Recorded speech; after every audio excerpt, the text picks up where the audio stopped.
Have you ever felt like you're standing in a valley of dry bones? A place where your dreams, your hopes, your relationships, or even your faith feel lifeless and scattered. You look around and all you see is dust and decay, a graveyard of what once was or what could have been. It's a place of profound hopelessness, where the silence is deafening and the future looks utterly barren. If you've ever been in that place, or maybe you're there right now, I want to share a story with you. A story that breathes life into the most desolate of situations. It's the story of the prophet Ezekiel. Imagine this. Ezekiel, a prophet of God, is picked up by the Spirit of the Lord and set down in the middle of a valley. But this isn't a valley of green pastures and still waters. No, this valley is filled with bones. Not just a few, but a vast multitude, covering the entire valley floor. And these aren't just any bones. The Bible tells us they were very dry. This detail is crucial. In that arid climate, for bones to be very dry meant they had been there for a very, very long time. This wasn't a recent tragedy. This was a long-standing state of death, a situation so far gone that any glimmer of hope had long since evaporated. The people they once belonged to were gone, their stories forgotten, their potential extinguished. It was the very picture of absolute, irreversible finality. As Ezekiel stands there, taking in this grim, silent landscape, God asks him a question.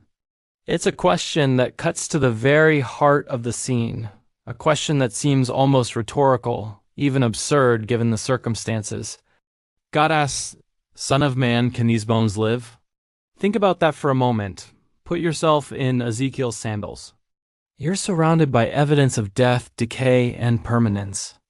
Every rational thought, every ounce of human experience would scream no. Absolutely not. This is impossible. It's like asking if a pile of ash can become a forest again. But Ezekiel's answer is a masterclass in faith and humility. He doesn't rely on his own understanding or what his eyes are telling him. He doesn't say yes out of blind optimism, nor does he say no, based on the bleak reality before him. Instead, he says, "O Lord God, you alone know." What an incredible response. He deflects the question back to the only one who holds the power of life and death. He acknowledges his own human limitation and defers to God's infinite knowledge and sovereignty. He's essentially saying, logically, it looks impossible, but with you, I know that logic doesn't have the final say. I don't know, but you do. This is our first major lesson from the valley. When we're faced with our own dry bones, a failed business, a broken family, a persistent addiction, a crippling depression, our first step isn't to try and figure it all out ourselves. It's to turn to God and say, "God, you see this situation. I don't have the answers, but I trust that you do." This posture of surrender and trust is the fertile ground where miracles can begin to take root. It shifts the burden from our shoulders to his. Then God gives Ezekiel a strange command. He doesn't say, "Watch this, Ezekiel." He doesn't just snap his fingers and make it happen. Instead, he says, "Prophesy to these bones and say to them, 'O dry bones, hear the word of the Lord.'"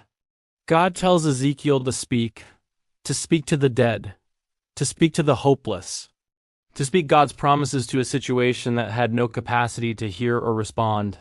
Can you imagine how foolish Ezekiel must have felt? Standing in a silent boneyard, preaching a sermon to skeletons. The wind might have been the only thing answering him back. People might have called him crazy.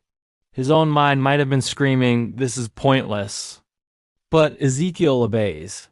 He does the seemingly absurd because God commanded it. He opens his mouth and speaks the words God gave him. "Thus says the Lord God to these bones, surely I will cause breath to enter into you, and you shall live.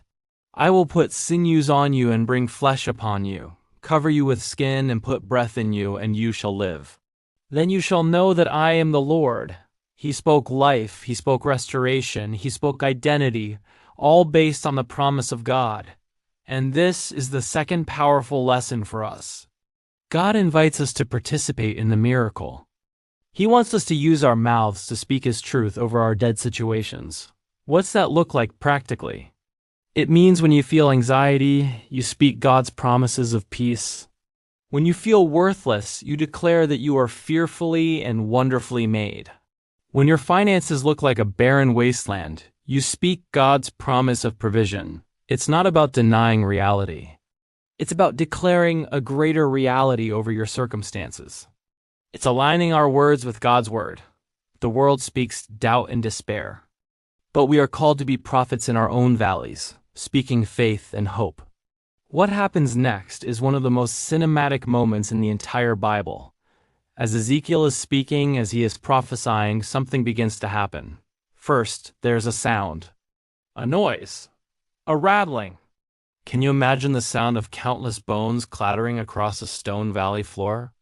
Then the bones begin to move. They start coming together, bone connecting to its bone. A femur finds a hip, a rib cage assembles, a skull finds its spine. An entire army of skeletons stands up where just moments before there was only a scattered mess. But God isn't done. The skeletons are assembled, but they're still just skeletons. There's no life in them.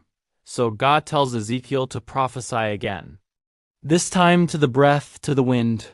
Prophesy, Son of Man, and say to the breath, Thus says the Lord God, Come from the four winds, O breath, and breathe on these slain, that they may live. Ezekiel obeys again. And as he speaks, breath enters the bodies. Sinews, flesh, and skin had already covered them, and now, with the breath of God inside them, they come to life. And they stood on their feet, not just a few people, but an exceedingly great army. What was once a symbol of death and defeat had been transformed into a symbol of power and victory. What was dry and lifeless was now vibrant and full of the breath of God. This story isn't just a cool visual effect. God explains the meaning to Ezekiel. He says, These bones are the whole house of Israel. They indeed say, Our bones are dry, our hope is lost, and we ourselves are cut off.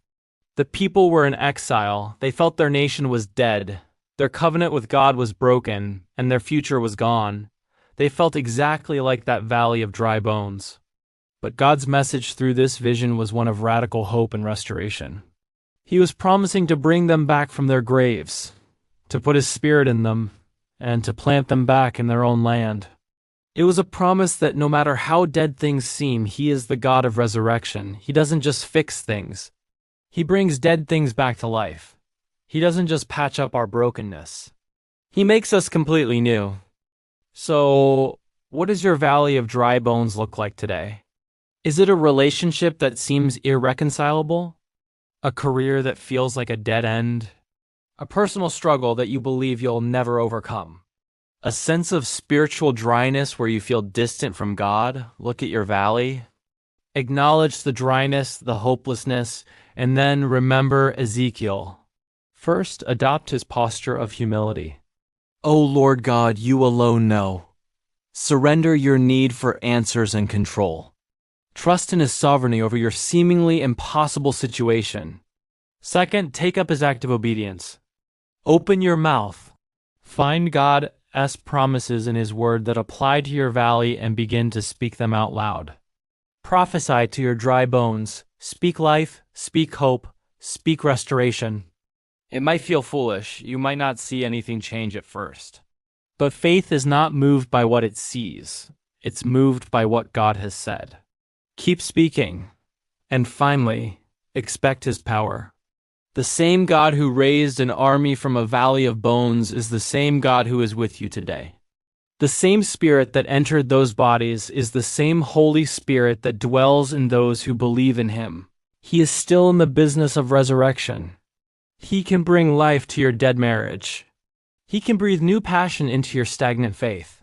He can raise up a new dream from the ashes of your old one. The story of the Valley of Dry Bones is not just a history lesson. It's a living promise for you and for me.